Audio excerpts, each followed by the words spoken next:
aujourd'hui dans Bonjour Charlie, c'est Lola Semonin, bonjour. Salut Charlie. Ben voilà, vous voyez, elle est déjà en pleine forme. Donc, on a une vitre entre nous pour la première fois, hein, c'est rare. Ah, mais séparés, c'est dur. Hein. Mais non, ça va bien se faire. Comment vas-tu? Ah, j'ai pas ton odeur. Heureusement, je me suis pas douché, ça tombe bien. Donc, comment vas-tu? Ben, ça va bien, c'est un peu le tourbillon entre la tournée, les dédicaces pour le roman. Dire chez moi vite fait, défaire des sacs, refaire des sacs, mais... C'est vrai que l'actu est quand même chargée pour toi. Hein. Ben, ça bouge bien, bon, en même temps, je veux pas m'en plaindre. Oui. Voilà, là, je vais aller dédicacer au Salon du Livre de Brive.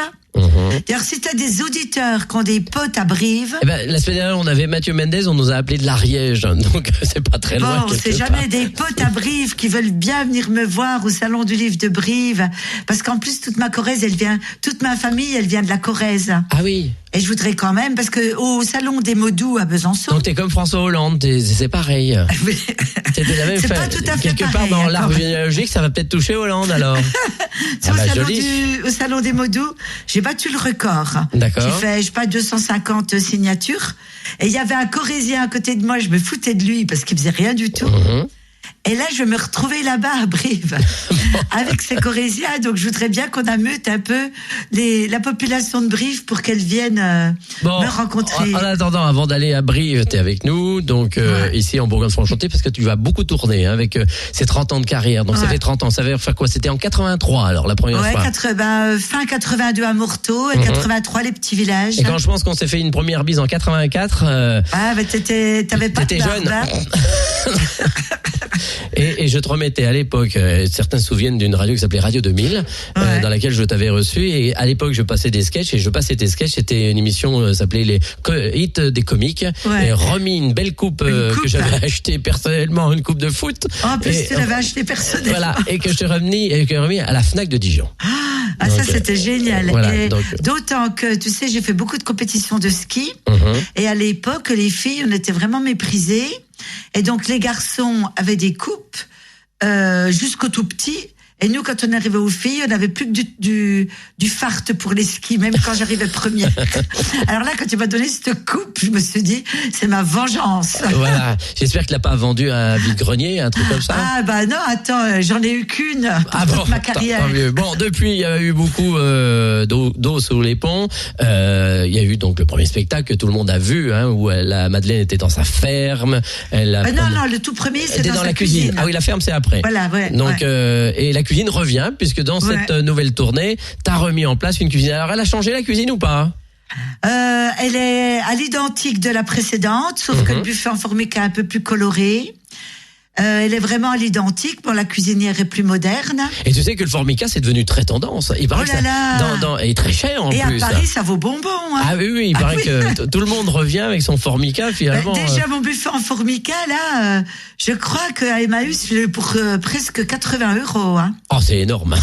80 €. Mais attends, c'est quand même énorme. Oui, c'est Emmaüs aussi.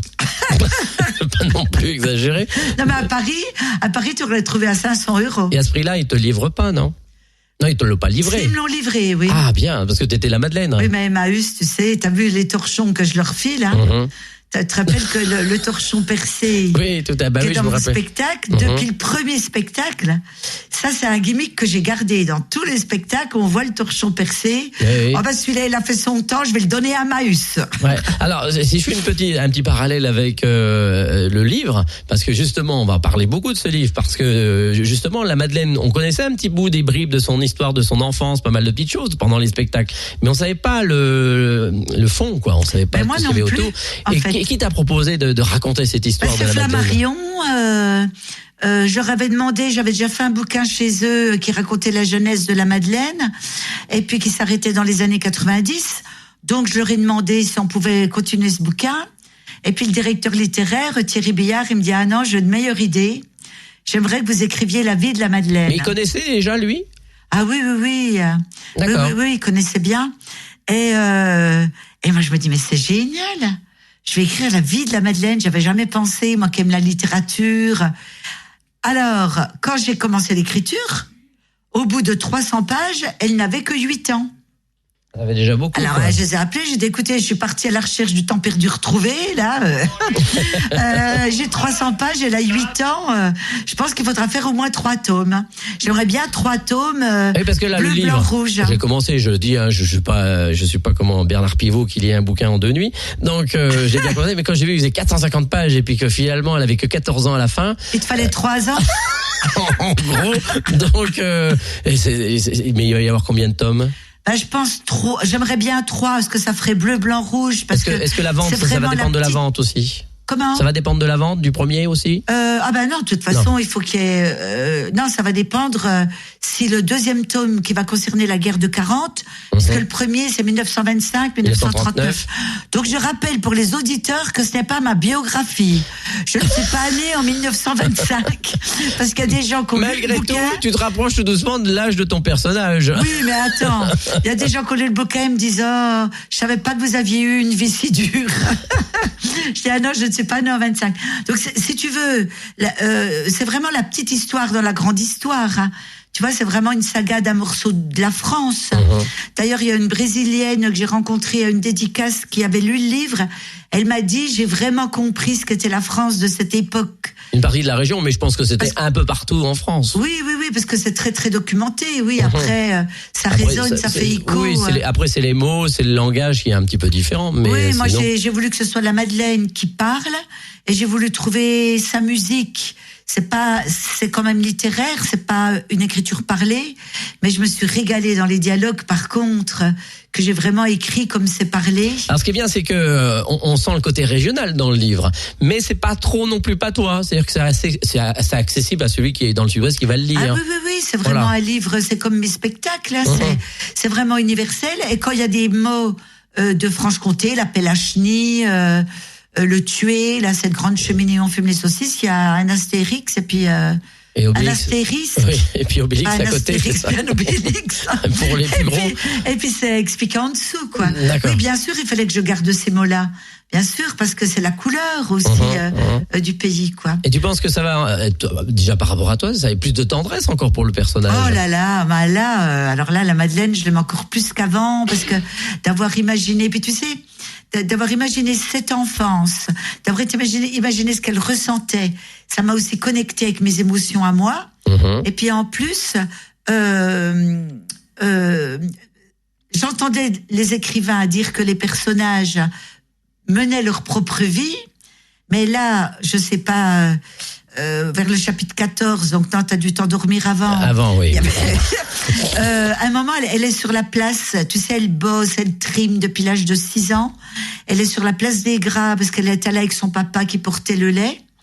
Et là, il y a les gosses du village qui jouent, mais c'est tous des gosses de petits patrons et d'ouvriers. Il y avait 57 entreprises dans ce village des Gras dans les années 30. Ah oui. Et là, je me dis, il faut qu'il se passe quelque chose de bien pour elle. Elle est trop malheureuse.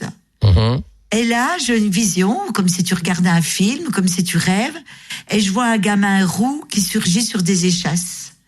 Et en fait, elle va tomber amoureuse de ce mec-là. Et il s'appelle déjà? Il s'appelle Constant. Constant, et jusqu'au bout, elle est amoureuse de lui. Non? À la fin. Attends, moi, quand j'ai fini le livre hier soir, jusqu'à ses 14 ans. Voilà, elle est amoureuse de lui. On sait bien, quand on a vu les spectacles, qu'elle va pas s'appeler Madeleine Fèvre. Ah, voilà, oui. Il va falloir qu'André Proust arrive. D'accord, donc moi je me suis arrêté à Constant hier. Pour le tome 2. D'accord. Et oui, mais c'est l'amour d'enfance. Tout le monde a eu un amour d'enfance. Ouais, mais là, elle a 14 ans. Ouais, c'est plus de l'adolescence. Tu vois, lui a 17 ans. Oui, mais à cet âge-là, ils n'étaient pas très précoces. On en parlera tout à l'heure. Ils n'étaient pas très au fait de tout. Non, mais j'ai jamais dit qu'ils avaient fait la chose. Et justement, tu t'es beaucoup documenté. Qui t'a aidé pour le côté un peu régional, des traditions? Parce que les années entre-deux-guerres, c'est bien spécifique. Ah oui, alors déjà, j'ai lu tout ce qui pouvait être écrit sur adolescence en Franche-Comté, mon enfance, vie des paysans autrefois, etc. J'avais déjà bien une dizaine de bouquins que j'ai remercié à la fin d'ailleurs, mais j'ai pas trouvé de livre de femme, à part une accoucheuse. D'accord. À part un livre écrit par une accoucheuse suisse. Donc, quand il y a par exemple la lessive, c'est très très technique. C'était jamais détaillé. Et moi, je me suis dit, je serai la première qui va vraiment détailler ce travail de la lessive à la cendre qui dure 1 semaine.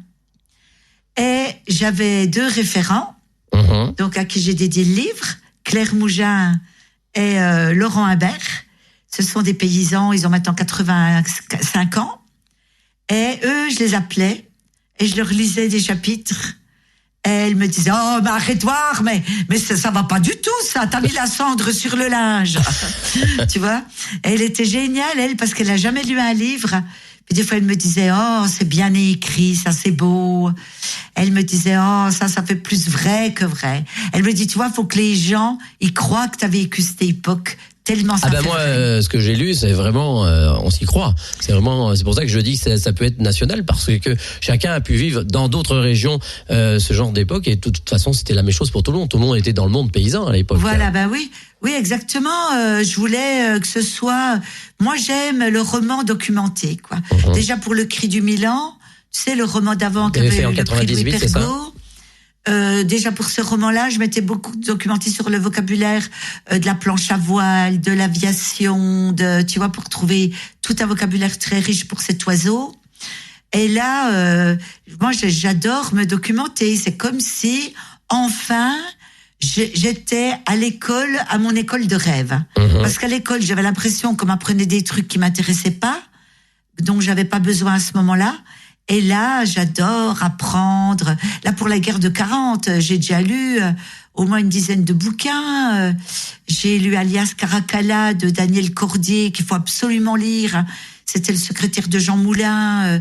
Je découvre des choses qu'on nous cache, parce qu'on nous dit pas la vérité. On nous dit pas tout, comme dirait l'autre. On nous dit pas tout. On nous dit pas tout. Avec tout ce qu'on entend puis qu'on nous dit pas. Bien. Ça, c'est clair. Donc, voilà, j'adore ça, quoi. C'est un bonheur pour moi d'écrire. Je suis heureuse d'ailleurs de continuer. Quelque part, tu as été institutrice dans les années 70, quelque chose comme ça, pour pas vieillir trop. Et ça, c'est quelque chose qui reste quand même, l'écriture. T'avais une envie. Non, parce que tu peux être instit, puis écrire comme un pied quand même. Oui, tu n'es pas écrivain parce que tu es instit. Au moins t'écris bien, sans faute. Des fautes, je vais te dire que j'en ai encore retrouvé après, alors que 3 correcteurs qui sont passés derrière moi. Ah, zut. Non, mais le style, si tu veux, quand je commence le roman, je me dis, déjà, il faut que je trouve la première phrase et pratiquement la dernière.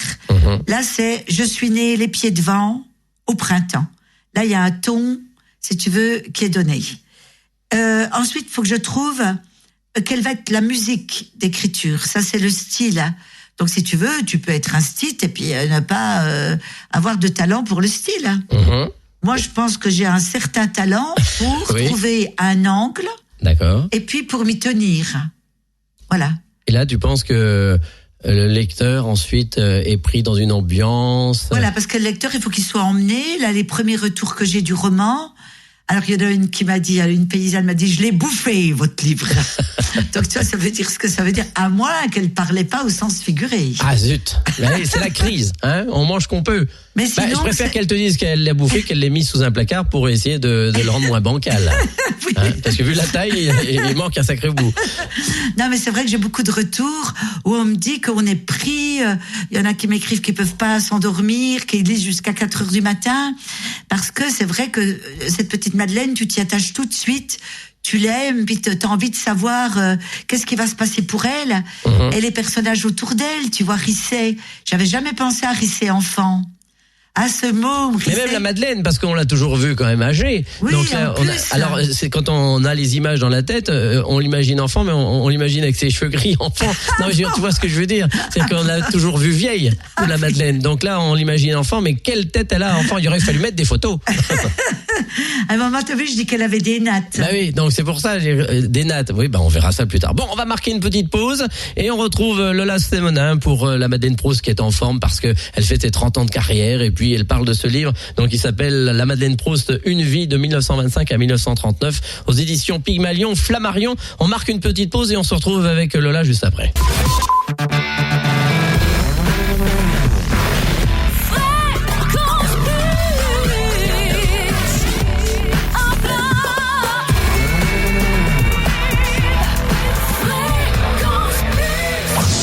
Bonjour Charlie. Bonjour Charlie. monsieur a carrément des filles qui lui disent bonjour. Dites rien à Charlie. 9h midi. Bonjour Charlie. Bonjour Charlie. Sur Fréquence Plus. Ça m'a pris des siècles pour lui apprendre à ne rien me demander. Et ce matin, une invitée exceptionnelle, Lola Semona, Madeleine Proust, jusqu'à 11h, qui parle de ses 30 ans de carrière. Jusqu'à 11h, jusqu'à midi. Jusqu'à midi, pardon. Oh là là là là, mais c'est pas vrai, mais Charlie, mais je fais tout en ce moment. Alors, la Madeleine Proust, où est-ce qu'elle est née exactement ? Donc j'ai imaginé un petit village, mais ça depuis le premier spectacle. Oui. J'ai imaginé qui s'appellerait derrière les Gras. Parce que les Gras, ça n'existe pas ? Alors les Gras existent. Oui. Derrière le Mont existe, mais pas derrière les Gras. Mais les Gras existent. Les Gras, ça existe. Oui. Monsieur Jean-Paul, ça existe bien les Gras ? Oui, bonjour Charlie, bonjour Laurence. C'est Jean-Paul Béliard ? Oui. Ouais. Ah, salut Jean-Paul. Le maire des Gras, donc Salut à côté Laurence. de Morteau. Bon, Voilà, je dirais même à Laurence qui a été dans l'enseignement que je suis de l'Aigramaire. les grammaires. Ah oui, d'accord, c'est le jeu de mots, ça. D'accord, avec ma secrétaire de mairie s'appelle Mademoiselle Tographe et son prénom c'est Laure. D'accord. Voilà, Parce que mais moi, je m'appelle Lola maintenant. Faut suivre, Jean-Paul. Depuis que Lola parle des Gras dans ses livres, dans ses spectacles, est-ce qu'il y a plus de monde au Gras ? Est-ce que l'office de tourisme est débordé ? Non mais c'est très marrant, hein, le spectacle de Laurence et la vie de Laurence de derrière. Lola, appelle-moi Lola. Ouais, elle n'aime plus qu'on l'appelle Laurence, c'était la jeune, maintenant la Lola, elle a changé. La Lola. Eh oui, c'est l'âge de la retraite, on l'appelle Lola. Depuis que Lola a écrit tous ses spectacles sur les Gras, vous quittez le charmant village des Gras dans le Haut-Doubs, vous allez à Paris pour des raisons professionnelles ou dans le Midi, on vous dit vous venez de où avec votre accent ? Vous dites du Val de Morteau. Ah, Morteau, la saucisse, plus précisément de où ? Le village des Gras. Ah, la Madeleine, Lola. Alors on est vraiment répertorié, que ce soit dans le sud du Midi, que ça soit à Paris, on est tout de suite catalogué la Madeleine. D'accord. Et est-ce que dans le village, à un moment donné, vous avez prévu de mettre une statue un jour à un rond-point, quelque chose comme ça pour la Madeleine, quoi? Oh oui, puis mettre allô là. Non, mais ce qui est rigolo, c'est que dans notre village, ou comme dans les autres villages du Val de Morteau, quand il y a des soirées en hiver, des soirées d'assos ou des soirées familiales, on retrouve très très souvent des sketchs de jeunes personnes qui se déguisent en Lola, en Madeleine. Mais pas en Lola, non, en Madeleine. Non, Madeleine En Proust. Madeleine, et qui font rire l'assemblée. C'est des jeunes personnes. Ah, puis ça coûte moins cher, hein. Ça coûte moins cher que la vraie. C'est marrant quand même qu'elle touche toutes les générations avec son parler, sa poule, son machin, son tablier, sa blouse et son truc. Alors c'est vrai que même dans les jeunes personnes, il y en a qui font des sketchs. Elle fait des émules, quoi. Donc comme quoi, dans le coin. Un degré moindre quant à la qualité, mais c'est très rigolo parce que tout le monde est habitué à voir des sous-spectacles. D'accord. De Laurence. Tu sais, Jean-Paul, je cherche un endroit. Oui. J'avais déjà parlé à Grand-Combe-Châteleux, mais c'est vrai que ce serait peut-être mieux que ce soit au Gras, qui serait un espèce de musée dans lequel je pourrais entreposer le matériel des autres spectacles ou je sais pas. Le musée de la Madeleine Proust, voilà, ce visiter. serait à penser. Oui, parce que Ça pourrait être je lié. garde tout. Ouais, ça pourrait être lié entre le personnage et puis ce qu'il y avait dans les autres, comme dans le livre, dans les anciens temps, ce qu'il y avait dans la région, quoi. Donc il faut y réfléchir sérieusement, Jean-Paul. Il faut y réfléchir, mais on va te voir très bientôt à Morteau. Et oui, parce qu'elle vient à Morteau en spectacle. Voilà, on va te voir très bientôt à Morteau. Donc Quand exactement ? Allez, la date de Morteau. 13 décembre. 13 décembre. Voilà, le 13 décembre. Un jeudi. Et puis alors, Jean-Paul, attends, juste, j'ai perdu mon fil. On va le retrouver par terre. Alors, ce qui est drôle avec cette histoire de Madeleine, donc pour le roman, je sais pas si tu as déjà lu le roman. Non, j'ai pas lu le roman. Ah, bon, t'as l'intention de le lire? Oui. Ah bon, ça fait une vente. de ma part. Hein. Alors, donc j'ai dessiné, il n'est pas dans le roman, mais moi j'ai fait le dessin du village de derrière les Gras. Je sais à peu près où ça se situe, si ça existait. Donc mais par contre toutes les informations sur les Gras sont des informations que j'ai prises dans le livre de Villet, dans le livre de Henri Rézère, etc. Les airs, oui. Et par contre. T'as perdu le fil. On va tricoter ce matin. Oui, ça y est, ça me revient. Oh là là, attends, je suis mal réveillée. Donc, par contre, souvent, je reçois des courriers de gens qui me disent, on est allé un week-end au pays de la Madeleine Proust, donc ils vont dans tous les villages qui sont cités régulièrement dans les spectacles, et on est allé à Derrière-les-Gras. Ah ouais. Et on nous a même montré votre maison. Alors, je sais pas ce qu'ils veulent dire. C'est la maison de la Madeleine. Et alors, donc, moi, je laisse dire, c'est très bien que j'aime autant qu'on sache pas où moi j'habite, parce que c'est vraiment mon terrier, tu vois. Mais donc, c'est très bien. Et il y en a même un qui m'a dit, il y a même quelqu'un des Gras, et il nous a fait rentrer chez lui, et il nous a montré la maison de la Madeleine en peinture. Ah ouais, non, c'est comme la maison de Brigitte Bardot à Saint-Tropez, quoi. On cherche. Exactement, sauf qu'il n'y a pas les animaux, il n'y a plus les animaux, quoi. On cherche, faut chercher. Donc, il n'y a pas de souci. C'est marrant parce qu'après le démarrage du spectacle et toute la carrière de Laurence, on a eu au Il ne Gras... veut pas m'appeler Lola, hein. Ah oui, mais c'est un ancien. Lola, mais Laurence, Madeleine, Lola... Non, mais c'est important, c'est important. Ouais. Je t'expliquerai pourquoi, je te raconterai. Ouais. On a eu suite à une mort. Pinotto qui est venu tourner des épisodes des Monos avec Rothery Allais. C'était vraiment dans la foulée. Après, on a eu M. Batignolles avec Gérard Jugnot qu'on a eu le plaisir de vivre avec ces gens pendant 2-3 mois. C'était tout dans la foulée parce que les Gras, derrière les Gras, le machin, c'est où ce petit bled, c'est où ce petit truc tout près de la Suisse, machin. Oui, ça a inspiré beaucoup de gens de venir dans ces paysages, quoi. Ça parle et on reçoit des émissions parce que ce que Lola ne dit pas, c'est que le village des Gras a une particularité.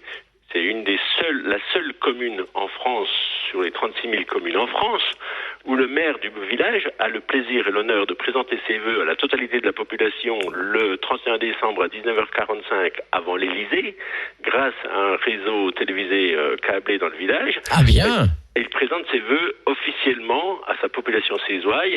Et avant les élections de 2012, il disait « Je passe maintenant la parole à l'Élysée, car là, c'est plus sérieux. » Il y a de l'humour dans ce coin de la région, quand même. Il y a de l'humour. Ça, on sait s'amuser, là-bas. Et puis il neigeote. Ah, ça y est, voilà les premiers flocons, oui. Bon. Alors, on a des premiers flocons. Merci, monsieur Jean-Paul Bulliard. Donc, je suis contente, Jean-Paul, de t'avoir entendu. Maire des Gras. Et puis, en espérant qu'un jour, il y aura un musée entre le personnage et puis ce qu'il y avait dans ces années-là, qu'on retrouve dans le livre. Ça serait bien de lier peut-être les deux et que les gens... Vous savez, comme le facteur cheval dans sa région, qui fait découvrir un peu la région. Ah, t'as une bonne idée, Charlie, Et en conclusion, amusez-vous bien. Merci, à très bientôt. Merci. À bientôt. Et bonjour à tous les habitants. Les Gras. Donc voilà, oui, parce que tous les gens entendent parler des Gras chaque fois. C'est vrai qu'on a retenu, comme il le disait tout à l'heure, on l'a tous entendu depuis 30 ans. Et c'est vous les Gras, ouais. On a eu le maire ce matin des Gras. Tu vois, c'est la première fois qu'on me fait ça dans un interview, de penser à appeler le maire des Gras. Bah oui, parce que putain, on a là-dedans, hein, oh là là, Charlie. Il y a du métier, hein. Bon, allez, alors ce spectacle donc est en tournée. On va peut-être donner tout de suite quelques dates de tournée, hein, notamment. Donc le spectacle, c'est la Madeleine Proust, 30 ans de scène. Alors dans les 30 ans, est-ce qu'on va retrouver un condensé nous, on s'est arrêté la dernière fois ici à la radio de Haut Débit. Avec le petit Camel. Avec le petit Camel, il y a eu le Tour du Monde. Est-ce qu'on va retrouver un condensé de ces spectacles-là? Alors, ce que j'ai écrit un nouveau texte avec un nouveau rythme dans cette cuisine. Parce que maintenant on est en 2013, donc même si ça commence par le petit déjeuner, ça a interrompu maintenant par les téléphones, des faux vendeurs de machin, le portable, toute une technologie que je veux pas tout dévoiler ici. Ensuite, le leitmotiv, c'est son anniversaire. Donc, elle va même faire un gâteau de ménage, parce que je voulais amener une autre odeur en plus de celle de la soupe. Et donc, il y a un petit fil comme ça de suspense, parce qu'elle ne sait pas si elle va être toute seule pour son anniversaire. Et ensuite, je me suis dit, bon, qu'est-ce que j'aimerais garder de mes précédents spectacles? Donc, une petite phrase par-ci, une petite phrase par-là. Vraiment les trucs, tu sais, qui me suivent depuis 30 ans. J'aurais jamais cru que j'allais être vieille si jeune. Je t'interromps, Lola, parce que le standard est ouvert aux gens aussi qui peuvent te poser des questions. Et je crois que nous avons quelqu'un. Allô, bonjour. Oui, bonjour. Bonjour tout le monde. Bonjour. Quel est votre prénom? Je m'appelle Charlène. Charlène, et vous êtes où, Charlène? Dans quel coin de la région? Moret-Saint-Denis. À Moret-Saint-Denis. Voilà. Et vous voulez poser une petite question à Lola? Non, du tout. Ah bon? Vous vouliez quoi? Moi, en fait, je voulais joindre quelqu'un pour faire la publicité de notre expo photo sur un lieu à Sœur. Eh ben, c'est pas le moment, parce que vous êtes sur l'antenne, vous voyez, parce que c'était ouvert au standard pour poser des questions à Lola Semonin. Alors, par contre, quel numéro dois-je joindre? Eh bien, vous pouvez joindre un autre numéro, mais vous pouvez rappeler tout à l'heure après-midi. Au même numéro. Voilà. D'accord. Merci, bien, à très bientôt. Voilà. Bonne journée, au revoir. Excuse-moi, Lola, de t'avoir interrompu. Encore une expo photo que je ne vais pas faire. Dommage. Bon, alors, donc oui, ce je personnage. disais aussi que j'ai gardé des phrases comme elle est tellement râteau, quand elle regarde la messe à la télé, elle coupe quand c'est la quête. Ah, zut. Tu vois, ça, j'avais envie de la garder. J'ai gardé aussi. Alors, je fais des petits clins d'œil à Kamel parce que maintenant, Bah Kamel. oui, qu'est-ce qui devient ce petit Kamel? Bah, il fait partie. Je fais des petits clins d'œil. Il vient du 9-3 jusque dans le 2-5. Il me dit, je viens du dur pour aller dans le doux. Et puis, j'ai gardé la leçon de français avec le petit Kamel. D'accord. Tu sais, quand elle lui apprend. Là, c'est encore dedans, quoi. Je suis belle. Ça a quel temps? Il me regarde, il rigole, il fait au passé. Le voleur a volé une pomme. Où est le sujet? En prison. Toujours la répartie. J'ai gardé aussi une phrase que j'aime beaucoup, c'est quand on les voit faire leur devoir, les écouteurs sur les oreilles, un œil sur la télé, l'autre sur l'écran de l'ordinateur. Mon voisin Risset, il se dit, mais comment ça se fait que les fabricants n'ont pas encore pensé à leur mettre une clé USB dans le cul? Enfin, ça c'est dit. Bon, allez, on marque une petite pause après cette petite phrase sur ce. Et on retrouve Lola Semonin et la Madeleine Proust. Bonjour Charlie. Bonjour Charlie. Monsieur a carrément des filles qui lui disent bonjour. Dites rien, Charlie. 9h midi. Bonjour Charlie. Bonjour, Charlie. Sur Fréquence Plus. Ça m'a pris des siècles pour lui apprendre à ne rien me demander. Ah, ils sont entre artistes, Christian Le Gall qui est là. Tu connais bien Christian, hein? Bien sûr, je l'ai vu jouer à l'Archipel où je jouais en même temps. D'accord, donc entre artistes, Le Gall et Légal que vous retrouverez dès midi jusqu'à midi et demi avec Cynthia Delory. Alors, est-ce que tu te rappelles dans les années 80 une radio à Morteau? RVM? Non. Il y en avait deux. Une qui était dans une ferme. Ah, bien, oui, dans la ferme des Ars. Ouais. Où j'avais un site. Et qui s'appelait comment? Alors attends, elle a eu, parce qu'après elle a changé. RGM. RGD. Ah oui, RGD. La radio des Grands-Ducs. La radio des Grands-Ducs. N'est-ce pas, Jean-François? Oh. Tout à fait. Elle s'appelait la radio des Grands-Ducs. Merci, j'écoute en direct, mais c'est différé sur Internet. Oui. Alors, Jean-François Blanc, qui était le patron de RGD dans les années 80. Une des premières radios que j'ai fait avec toi. Exactement, Laurence. Tout à fait, Laurence. Alors, tu vois, maintenant, je m'appelle Lola. Alors, tu n'es pas Lola, voilà, j'ai appris ça par Internet. Et j'ai appris ça aussi il y a quelques temps à Paris, et quelques mois en arrière. Voilà, ça me fera super plaisir. Laurence Semonin, voilà, ça me fait super plaisir qu'on m'appelle Lola. Alors, est-ce que tu l'avais reçue dans les années 80 quand elle a débuté il y a 30 ans? Bien sûr, je l'avais reçu tous les débuts, tout le début. Il y avait son papa, Jean. Est-ce qu'il est toujours vivant, papa? Ah, écoute, mes parents sont toujours vivants. Il est toujours aussi fantasque, toujours aussi d'avant-garde. Il est sur Internet toute la journée à explorer les cellules souches et les voitures hybrides. D'accord. Il est vraiment super et ma mère est encore là.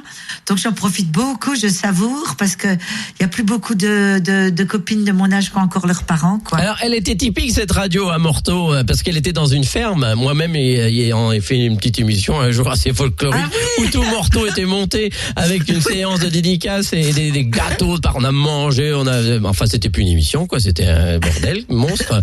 Et elle a duré combien de temps cette radio à Morteau? Ça a duré un certain temps puisqu'elle existe encore. Ah, d'accord, très bien. Et tu es où maintenant? Elle est où? Alors maintenant, elle est toujours à Pontarlier. J'ai passé le flambeau en son temps à Sébastien Wittmer, qui a repris en 2001. On va pas faire de pub pour la concurrence. Et alors, à l'époque, vous étiez dans la ferme et je me rappelle que les micros étaient tenus par des bougeoirs. Exactement, il y avait des bougeoirs, c'était la ferme comtoise, celle que Laurence l'a connue. Voilà, Lola. Lola, dis-moi, Jean-François, est-ce que c'est la ferme d'Orsac et maintenant au musée de Nancray? Et je crois que oui. Il y a une des fermes qui est là-bas au musée de Nancray, effectivement, à la sortie de Besançon. C'était la ferme dans laquelle il y avait la radio. Elle est au musée de Nancray, Pour les gens. Non, celle où on était dans la radio, si tu veux, la radio La Ferme des Arces. Ah, elle est toujours là, c'est son gendre qui a repris la ferme. D'accord. C'est la maison qui était en dessous, dans le champ qui était en dessous, qui a été repris par le musée de Nancré. Celle-là, elle est au musée de Nancré. Ah voilà, démontée pierre par pierre. Hein. Et Jean-François, quelle était l'image de la Madeleine à l'époque? Justement, c'était la vedette de la région, donc on était content d'avoir à Morteau et les environs quelqu'un de la région. Alors, mon ami Charlie, déjà, je vais te dire merci de t'avoir déjà au téléphone. Ça fait plaisir de revoir les accents des uns et des autres. De retrouver le Haut-Doubs, de retrouver ceci, cela. Ça me fait plaisir, à 61 ans, de retrouver un peu de radio. J'ai entendu il y a quelques instants sur Internet Jean-Paul Béliard, qui travaillait, lui, en assurance, rue Pasteur à Morteau. Et tu vois que je Il y est toujours, hein. Il y est toujours, voilà. C'est un salut amical aussi à Jean-Pierre Azurel, que tout le monde connaît dans la région. C'est Fèvre, Grand-Combe Châteleux, Les Gras, derrière Les Gras. Le roman Le Milan de Lola, parce que je vais l'appeler Lola maintenant, d'accord. Ah, okay. super. Voilà, Laurence, donc Lola. Le roman, je ne l'ai pas. Alors, je vais tâcher de le trouver, sinon... Attends, tu parles voilà. le Cri du Milan. Ça, c'est mon roman que j'ai sorti il y a déjà 10 ans. Oui, maintenant, on parle d'un autre livre qui s'appelle Lola Semonin, La Madeleine Proust, une vie, donc 1925-1939. Voilà, j'ai inventé une vie à la Madeleine, petite. voilà. Mais moi, ce que j'apprécie chez Laurence, avant tout, c'est sa sincérité. C'est le fait que les gens du Haut-Doubs, moi, j'ai perdu un petit peu l'accent, quoique j'ai pas vraiment l'accent de toutes les régions où je suis passé. Mais c'est vrai que je ressens là la Franche-Comté. Ah, la Franche-Comté. Quand elle parle des Gras, Grand-Combe Châteleux, derrière les Gras, un village qui n'existe pas, mais qu'elle a inventé. Elle a bien fait. Est-ce que quand tu m'avais interviewé la première fois, est-ce que toi tu pensais que la Madeleine Proust c'était un personnage universel et que ce spectacle allait vraiment aller facilement dans toute la France comme il l'a fait? Alors écoute, Lola, je vais te dire, je me souviens, moi, des interviews que j'ai fait avec toi les premiers, on t'a lancé directement avec Pierre Lopez. Tu te souviens de Pierre Lopez? Pierre Lopez, c'était un Niçois qui était coiffeur à Morteau. C'est lui qui a appelé Pierre Bonte à Europa. Et c'est grâce à ça que je suis passée à Europe, que Drucker m'a invité, que j'ai fait Champs-Élysées. Voilà, ça c'est en 82, donc... 83. On était en 83, je venais de lancer la radio. Ouais. Je venais de créer, de lancer la radio avec le Grand-Duc, parce que RGD c'était Radio Grand-Duc. Ouais. C'était avec le Grand-Duc, c'est devenu RGD, après c'était devenu, je me souviens vaguement aussi, je suis comme toi, hein, je suis pas Alzheimer, mais bon, là quand Charlie m'a dit ce matin, interview avec Lola, j'ai oublié. Ça s'est fait dans... Tu vois, c'est les meilleurs ambassadeurs, pour moi, au début, étaient des gens qui arrivaient d'ailleurs. C'est ce qu'on a tous fait à l'époque. Tant Pierre Lopez que je vais dire... Pierre Lopez, Jean-Pierre Azurel aussi, ancien FR3, nous avec la radio RGD, on a tout fait l'ensemble pour que Laurence Semonin soit connue. Et Jean Semonin venait de temps en temps sur mon antenne, je me rappelle comme c'est hier, et son papa, et il avait un tas de choses, mais je pense qu'il a toujours un tas de choses à faire. Ah oui, lui, je te dis, il est devant son ordi, il explore le monde du futur. Merci Jean-François, en tous les cas, d'avoir été avec nous ce matin en direct et nous faire vivre un petit peu ces années où Laurence, parce que c'est les 30 ans de carrière de Lola. Merci, à très bientôt Jean-François. Merci Lola, merci Charlie, merci à tout le monde. Au revoir, merci à toi. Et là maintenant vous êtes sur Fréquence Plus, parce qu'il faudrait quand même resituer, recentrer le débat. Et c'est vrai, tes parents justement qui sont toujours là, ont suivi comment cette carrière, donc ces 30 ans? Au départ, moi j'ai été en conflit avec ma mère quand même assez longtemps. À cause de quoi? Le fait que tu aies quitté alors déjà, moi je n'arrivais pas à accepter mes parents tels qu'ils étaient. J'arrivais pas à les aimer tels qu'ils étaient. J'avais besoin de les aimer comme j'aurais voulu qu'ils soient. Donc il a fallu que je comprenne ça. J'ai déjà mis du temps. Mais en plus, ma mère, j'étais institutrice pour faire plaisir à ma mère. Donc quand, à 32 ans, j'ai arrêté d'être institutrice pour créer le premier spectacle de la Madeleine, pour ma mère, c'était horrible parce que je pense que c'était la stabilité peur, et tout. Hein. C'était sa peur que je quitte tout ça. Et donc, elle n'accueillait pas du tout bien, quoi. Donc là, je crois que pendant 1 ou 2 ans, j'ai même pas vu mes parents parce que je voulais pas qu'on me tire en bas. Moi, j'avais besoin de partir là où la foi m'emmenait. Et la première fois qu'ils t'ont vu sur scène? Donc, la première fois qu'ils m'ont vu, ma mère était quand même dans cette disposition-là. Mon père, non, parce que mon père, il est fantasque, il est artiste, il aurait rêvé d'être acteur. Donc, on sait de qui tu tiens, alors. Mon père, il avait quand même le souci, qu'est-ce que vont dire les gens? D'accord. Et ma mère, c'était tous les jours, quand c'est que tu vas reprendre ton métier d'institutrice. Donc, si tu veux, ça ne me convenait pas du tout. Donc, moi, je voyais très, très peu mes parents à cette époque. Et puis, j'ai appris à les aimer tels qu'ils étaient. Et je crois que ma mère a appris à me connaître à travers les interviews, les émissions de radio, les émissions de télé que je faisais.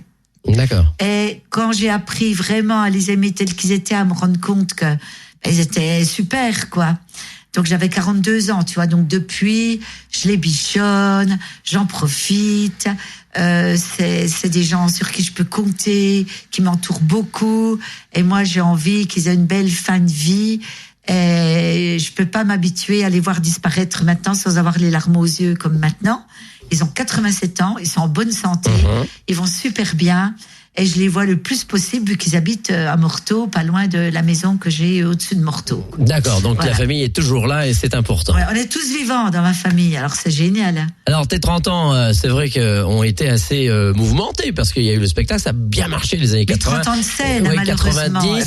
Après il y a eu des cassures et des coupures, t'es parti en Inde, t'es parti dans le désert, il y a eu des moments un peu de flou quand même. Il y a eu des moments où je me suis absentée. Parce que moi, en 92, j'ai gagné beaucoup d'argent avec le spectacle de la ferme. J'ai joué à Paris quand même pendant 3 ans, entre le gymnase et le Palais des Glaces, des grands théâtres, aussi. Des jazzés. J'ai beaucoup tourné. Puis je me suis dit que finalement, je savais pas qui j'étais, ce que je faisais sur la terre, que il fallait que je fasse d'abord ce premier métier qui était celui d'être humain. Pourquoi? C'est le côté showbiz de Paris qui t'a un peu anéanti, le côté un petit peu rapidité du temps? Un jour, j'ai pris conscience que être en paix avec soi-même et avec le monde qui nous entoure, c'est un travail. Il faut donner du temps pour ça. Et donc, je me suis dit, je vais m'arrêter, je vais acheter ma baraque, mon appart à Paris, ma bagnole, et puis je vais arrêter. Pendant 4 ans, j'ai été rentière. Ah c'est bien. J'ai fait des stages dans le désert, j'ai travaillé avec des gens formidables comme Jacques Salomé, Jodorowsky pour apprendre à être bien avec moi-même, à avoir de l'amour envers moi-même, pour me sentir mieux avec les autres. C'est un chemin qui est nécessaire, indispensable. Ça a développé toute ma créativité, mais seulement au bout de 5 ans, quand je suis revenue, il y avait eu les chaînes Comédie, M6, auxquelles je n'ai pas du tout participé. Et c'est vrai que je ne suis jamais revenue au niveau national, dans les médias, aussi présente qu'avant. Mais bon, c'est pas grave. Et après, tu es revenu, qu'est-ce qui a fait le déclic pour revenir? C'est que j'ai écrit le scénario pour Claude Berry, du long métrage qu'il devait produire, qui n'a pas été fait. J'ai produit, réalisé ce court-métrage, L'Angèle des Neiges, qui est un très beau film où les paysans attellent leurs chevaux dans la neige pour ouvrir un chemin à la sage-femme. Il est sur le DVD de la Madeleine Proust en forme, en bonus. Et c'est apprendre. Pendant ces 5 ans, j'ai appris à recevoir. Je pense que je ne savais pas bien recevoir. J'ai appris à donner, j'ai appris à aimer. Et je me suis dit, maintenant, je vais reprendre mon tout premier spectacle de la cuisine et je passerai le film avant le spectacle. D'accord. Donc, on voyait déjà ce court-métrage de 15 minutes où on était vraiment dans la Franche-Comté profonde, dans l'année 1920. Et après, on voyait la Madeleine qui débarquait avec son pot de chambre dans la cuisine. Et ça, j'ai rejoué au gymnase pendant 6 mois. J'ai encore eu ma 3e nomination Molière. Et puis, j'ai tourné dans toute la France. Et puis évidemment encore en Franche-Comté. Donc c'est un des courts-métrages qui a été le plus vu, puisque j'ai fait je sais pas combien, 200, 300 dates avec ce spectacle. Et c'est ça qui m'a donné envie de venir. Il y a eu un petit moment où tu as eu envie du cinéma. Hein. Il y a eu. Ah oui, mais ça c'était avant. Un petit peu. Finalement, ça s'est jamais bien concrétisé. Non, parce que je me suis rendu compte très vite qu'en fait, moi, ce que j'avais envie, c'était de réaliser. D'accord. Tu vois. Et maintenant là, 60 ballets. j'ai tellement aimé écrire ce roman sur la vie de la Madeleine. Eh oui, ça pourrait se transformer en film ou au moins en téléfilm. Je pense que ça pourra se vendre en film, mais moi je crois que j'ai plus envie de réaliser. Parce que j'aime trop la solitude de l'écriture. Donc il faut trouver un producteur, trouver un réalisateur, voilà, quelqu'un mais qui... ça se fera. Le spectacle Haut Débit avec le petit Kamel, il est en montage financier là. D'accord. Tu sais qui va le réaliser ? Non. C'est Gilles Porte qui avait réalisé Quand la mer monte. D'accord. De Yolande Moreau. Et là, il se retrouve avec moi un petit peu dans le même contexte, puisque c'est une comédienne qui joue toute seule sur scène comme Yolande Moreau. Et on s'entend super bien, c'est un super réalisateur. Donc, peut-être dans 1 an, dans 2 ans. Tu jouerais dedans ? C'est moi qui joue la Madeleine. D'accord. Et puis Gérard Boule du Chaumont, avec qui j'ai créé ce spectacle, il joue Risset. Bon, eh ben, vous en savez déjà encore plus et on en saura encore un peu plus pour les 10 dernières minutes avec la Madeleine Proust.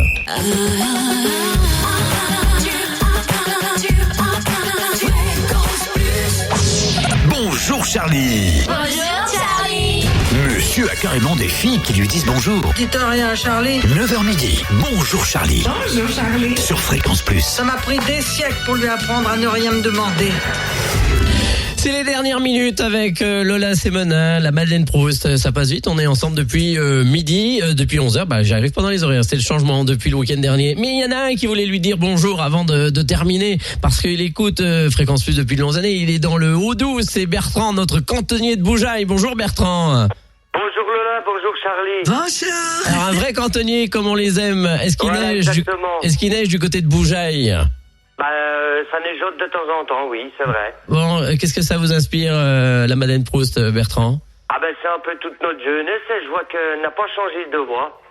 De voix ? Ah bah oui, pourquoi elle aurait changé de voix ? Ta voix n'a pas changé. Ouais, très bien. Vous l'avez déjà vu sur scène ou pas ?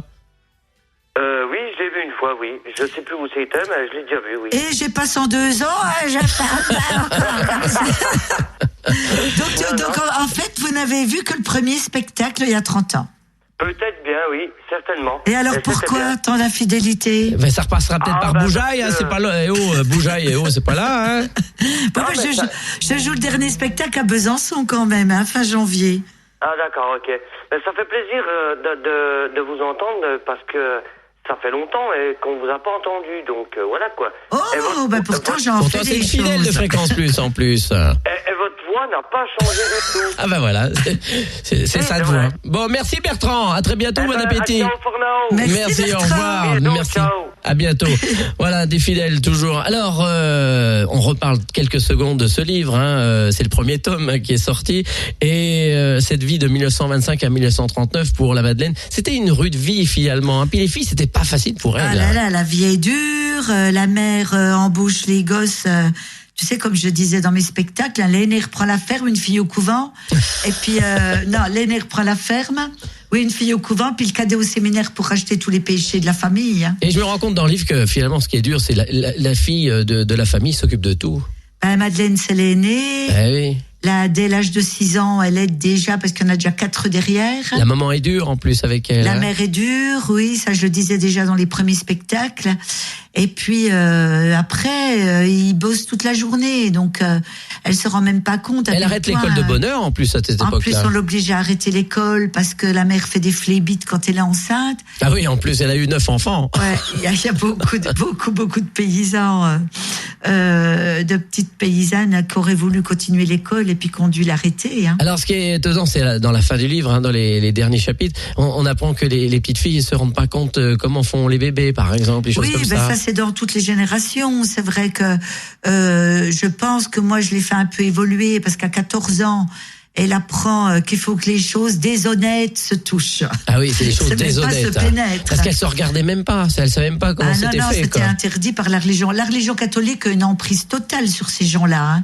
Il faut aller communier le matin à 6h du matin, revenir à la grand-messe de 10h, retourner aux vêpres. Ils sont complètement pris il y avait des valeurs peut-être qu'on n'a plus maintenant et que certaines seraient bien de revenir peut-être aussi un peu, non ? Des valeurs, quelles valeurs ? Des valeurs de je sais pas, de bonnes valeurs d'enfants, quoi, qui sont bien disciplinés. Pour moi, tout ça, c'est pas tellement des valeurs. C'est plutôt un carcan, peut-être que d'apprendre la politesse ou le respect des anciens, oui, ça peut être. Mais en même temps, tu sais, respecter une astite qui les frappe, qui les enferme dans un cagibi avec un squelette, et qu'on te demande de respecter, je veux dire, tu vois, il faut se méfier des valeurs, quoi. Bon, on n'en dira pas plus sur le livre. Bon, parce que, encore non, mais simplement, je voulais dire aussi, vu que je suis une femme, j'ai parlé, par exemple, des Anglais qui débarquent. Ah oui, ça, j'ai lu aussi. Personne n'en parle nulle part, parce que c'est souvent des hommes. Tu vois, la saga de la campagne de Michelet, ou des bouquins de Signol. Et moi, je me suis vraiment régalée à en parler. Quand la gamine trouve du sang dans sa culotte, puis que la mère dit « C'est rien, c'est rien !» Ah oui, ça fait ça. Débrouille-toi avec ça. Et alors, dites donc, ils en étendaient du linge, pour... Voilà, pour on disait, tiens, elle n'a pas mis ses pattes. Oui, c'est qu'elle est enceinte. Oui. Il y a des moments, c'est quand même assez drôle. Oui, c'est sûr. C'est une vie dure, il y a beaucoup d'émotions, mais on rit beaucoup aussi dans la façon dont j'ai raconté les choses. Moi, je trouve que c'est un livre sympa et sincère surtout et vrai. Donc, comme on a aimé les spectacles vrais, le livre est vrai. Donc, il y a une passerelle entre les deux qui est infime et qu'on va adorer. Je pense que les gens vont adorer. Alors, si vous, il y a des dédicaces parce que vous allez pouvoir la retrouver, Lola Semonin avec la Madeleine Proust, notamment le dimanche 16 décembre à Dijon, chez Gibert, de 15h à 17h. Ça, c'est une dédicace donc qui se fera un dimanche, parce que c'est ouvert avant Noël. Juste après les Vêpres. Donc, et puis c'est le lendemain de mon spectacle. Donc voilà, elle sera en spectacle à Dijon le samedi 14 décembre. Donc, il y a 2 horaires, il y a 17h et 20h30. Voilà. Et c'est cette belle salle Romanée Conti dans le Palais des Expositions. Tu seras à Charnay-les-Mâcons également le 24 janvier à la Verchère, entre autres. Tu seras à Morteau le 13 décembre. Tu seras également à Vesoul, ça c'est le 5 décembre, pour ceux qui entendent bien. Il y aura aussi Besançon. Tu veux dire entendre bien, c'est pas ceux qui sont pas sourds, c'est ceux qui ont les ondes de fréquence plus qui vont très loin. Tu seras à Besançon au théâtre le 31 janvier et le samedi 1er février. Donc il y a 2 dates et même 3 horaires, c'est vous dire. Et puis peut-être à Dole, mais là les dates sont pas encore fixées. Alors Dole, on attend la date, mais j'espère bien pour fin de l'année prochaine, quoi. Bon, ben voilà, toutes ces dates. Et puis tu seras aussi à Plein Oiseau dans le Jura, le samedi 25 janvier. Mais là, je crois que c'est plus ou moins complet. Il y a beaucoup de dates de complet. Oui, oui, les petits villages, ça se remplit très vite, puisque tu mets une affiche à l'épicerie et puis ça y est. Tout le monde est au courant. Et tu iras à Brive. Alors voilà, si je vais dédicacer à Brive. Donc si vous avez des amis, la famille à Brive, dites-leur qu'ils viennent voir Lola Semonin au Salon du Livre. Merci Lola pour cette heure passée avec toi. Et puis ça sera toujours avec plaisir qu'on te recevra sur Fréquence Plus. Et puis on fête les 30 ans tous ensemble. Et puis pour le livre, vous le trouverez dans toutes les bonnes librairies. Merci.